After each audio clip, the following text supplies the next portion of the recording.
Hai, assalamualaikum warahmatullahi wabarakatuh. Kembali lagi bersamaku Devi di channel Devi Fauzia yang akan selalu membahas seputar pengalamanku selama aku terkena GERD dan psikosomatik. Jadi teman-teman sekalian, bagaimana kabarnya hari ini? Semoga kita semua senantiasa Allah sehatkan. Semoga kita yang sedang melawan GERD dan psikosomatik dikuatkan oleh Allah Subhanahu Wa Taala. Semoga kita terus melakukan usaha-usaha. Semoga digampangkan jalannya menuju kesembuhan. Jadi aku doakan semoga kalian semua yang sedang mengalami sensasi, yang asam lambungnya lagi naik, yang sekarang lagi cemas dan takut yang berlebih, semoga kita semua selalu diberikan ketabahan, semoga kita bisa lebih ikhlas lagi menerima. Dan yang paling penting adalah kita sadar kalau kita memang orang-orang yang terkena gangguan cemas dan panik yang berlebih, sehingga mengganggu pikiran kita dan mengakibatkan gejala fisik yang pada akhirnya asam lambung kita terganggu karena kecemasan itu erat kaitannya dengan pencernaan, teman-teman. Aku ucapkan banyak-banyak terima kasih kepada kalian semua yang telah selalu menonton videoku dari awal sampai akhir, yang telah selalu like serta subscribe channelku, dan kalian yang komen di kolom komentar. Jadi insya Allah aku sudah jawab semuanya ya mengenai GERD dan psikosomatik. Dan bagi kalian pendatang baru yang baru nonton videoku, silahkan di subscribe dulu, lalu di like, serta kalian boleh berkeluh kesah apapun yang kalian rasakan, silahkan kalian tulis di kolom komentar, karena itu relate ke aku. Insya Allah aku akan, kalaupun aku jawabnya singkat di kolom komentar, biasanya aku akan buatkan videonya, teman-teman. Seperti hari ini, karena ini banyak dikeluhkan oleh kalian, banyak ditanyakan oleh kalian di kolom komentar tentang makanan apa saja yang aku konsumsi selama aku terkena GERD dan psikosomatik. Jadi channel ini khusus diperuntukkan untuk kalian yang mengalami dispepsia fungsional yang ada hubungannya dengan kecemasan dan tingkat panik yang berlebih. Bagi kalian yang hanya ada GERD gitu ya, kayaknya tidak terlalu butuh motivasi, karena kalau tidak ada tingkat cemasnya, kalau kita tidak terlalu cemas, insya Allah begitu meminum obat dari dokter mendingan. Tapi kita yang akhirnya sampai bertahun-tahun mengalami penyakit ini, merasakan banyak sensasi, itu yang memang perlu menonton video-video motivasi agar kita lebih agar kita lebih semangat lagi, termotivasi lagi untuk sembuh, karena mereka juga bisa sembuh. Aku yakin kita semua juga bisa move on dari yang namanya GERD dan psikosomatik. Oke, karena banyak pertanyaan mengenai makanan-makanan apa saja yang aku konsumsi selama aku terkena GERD dan psikosomatik, maka aku akan sharing di sini di awal-awal aku terkena GERD dan psikosomatik, seminggu sampai sebulan pertama, yang waktu itu lambungku benar-benar sensitif, tidak ada makanan yang cocok di aku. Tapi bagi kalian yang sekarang GERD-nya sudah membaik, tinggal cemas dan paniknya, aku tidak bosan-bosan bilang kalian boleh mencoba semua makanan, karena biasanya pemicu GERD kita naik itu bukan karena makanan. Jadi kalau misalnya kalian mencoba, akhirnya kalian tahu makanan mana yang cocok dan yang tidak cocok untuk kalian. Nah, sekarang di awal-awal aku terkena GERD. Sensasi yang aku rasakan adalah nafas tidak plong serta mual dan muntah.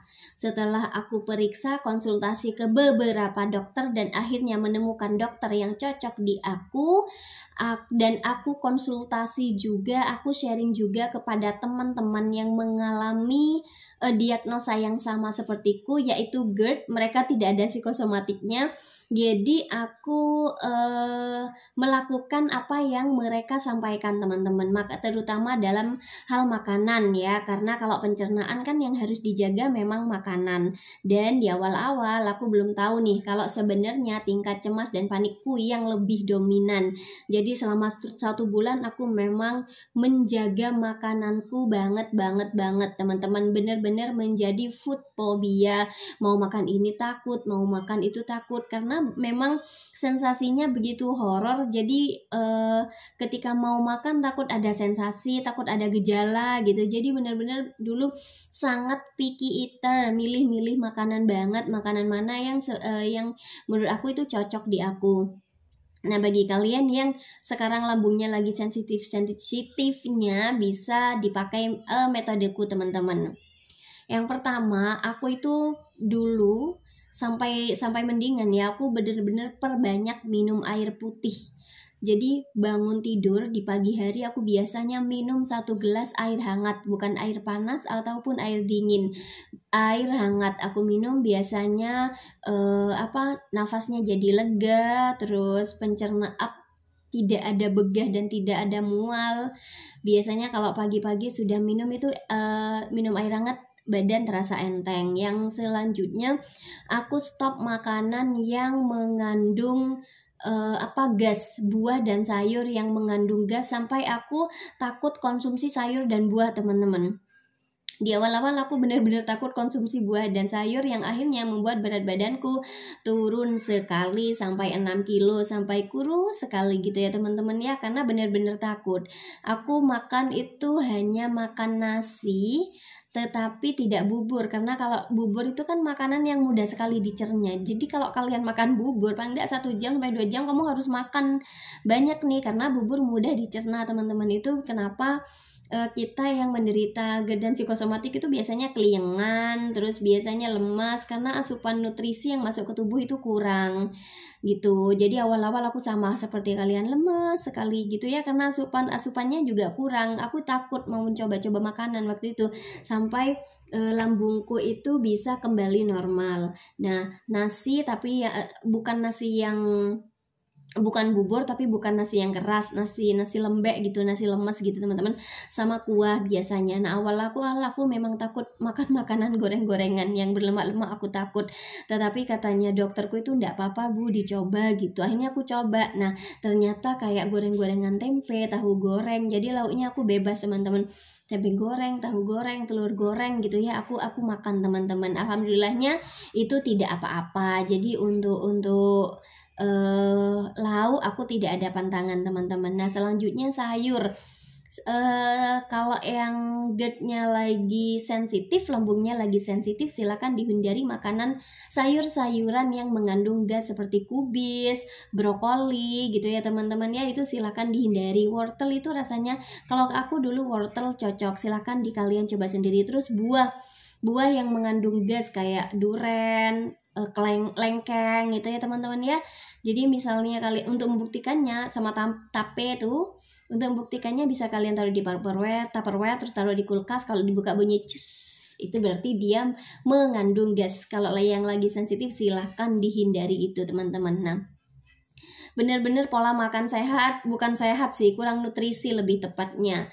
Nah, dokterku bilang kalau penderita GERD itu tidak boleh susu, tapi karena aku sudah banyak menonton video-video tentang hal ini, jadi aku coba susu. Ternyata susu di aku tidak apa-apa, roti itu di aku tidak apa-apa, kecuali kopi. Kopi itu adalah makanan pertama yang membuatku kena GERD teman-teman. Jadi sampai sekarang aku masih trauma minum kopi. Aku tidak pernah coba kopi teman-teman, karena menurut aku kopi tuh kayaknya tidak cocok deh di aku. Terus akhirnya setelah 1 bulan makan makanan sehat itu, sampai berat badanku turun. Tapi sekali lagi, sekeras apa usaha kalian menjaga porsi makan dan pola makan kalian, kalau masih cemas dan takut itu tidak akan mempengaruhi kesehatan lambungnya. Asam lambungnya tetap naik teman-teman. Jadi benar-benar harus jaga pola makan disertai pola waktu makan serta pola pikir ya. Jadi ingat, semua sensasi itu datang gara-gara kalian terlalu banyak mikir, terlalu cemas gitu. gitu. Dan pada akhirnya setelah asam lambungku lumayan enakan, aku mulai mencoba makanan-makanan yang aku pengen teman-teman. Misalnya aku lagi pengen mie ayam, aku makan mie ayam, oh alhamdulillah enggak apa-apa, berarti mie ayam aku enggak apa-apa. Terus yang enggak bisa di aku ternyata yang kacang-kacangan kayak sate gitu teman-teman, aku makan bumbu kacang itu biasanya perutnya itu langsung begah. Jadi kalian ketika makan sesuatu terus ada reaksi yang enggak enak di tubuh kalian, berarti kalian stop konsumsi itu, silakan cari makanan lain. Itu jadi kacang-kacangan di aku sampai sekarang tidak cocok. Untuk santan ini bisa aku makan tetapi tidak dalam waktu yang terus menerus. Misalnya pagi aku makan santan, siang makan santan, malam makan santan, perutku begah. Tapi kalau pagi makan santan, siangnya ndak, malamnya ndak, itu ndak apa-apa teman-teman. Jadi tidak langsung tidak langsung ada reaksinya di tubuhku kalau santan. Yang aku tahu itu kacang-kacangan aku benar-benar ndak bisa. Terus untuk buah-buah yang tadi sudah aku sebutkan, tapi kembali lagi kalau misalnya GERD kalian sudah membaik, asam lambungnya sudah membaik, hanya tinggal tingkat cemasnya yang berlebih, silakan kalian coba semua makanan teman-teman. Semua makanan kalian coba, kalian lihat reaksinya di tubuh kalian seperti apa. Jika ada reaksi yang tidak enak, di stop. Jika enak, silakan dilanjutkan. Agar apa? Agar tubuh kita tidak kekurangan nutrisi. Kalau sudah kekurangan nutrisi, akhirnya banyak hal seperti keliangan lagi, lemas lagi badan, kayak goyang lagi kalau jalan, itu mungkin karena memang tubuh kita kurang nutrisi. Sedangkan sebenarnya kita butuh banyak nutrisi untuk tubuh dan pikiran kita yang memang sangat menekan kita untuk berpikir terus menerus, rasa cemas dan takut yang berlebihan gitu teman-teman. Dan yang selalu aku ingatkan adalah pikiran kita, otak kita, fisik kita itu punya kapasitas. Jadi tidak bisa kita menekan mereka terus menerus dengan beban yang sama setiap harinya. Kayaknya kita perlu memberi jeda kepada mereka untuk istirahat gitu teman-teman. Diam dulu deh, tidak mikirkan apa-apa dulu. Yang bisa mengontrol, kita punya kuasa penuh terhadap tubuh kita, terhadap pikiran kita, karena kita adalah tuan rumah di pikiran kita dan di tubuh kita sendiri. Jadi sekarang pilihannya ada pada dia. Apakah kalian bisa berpikir logis?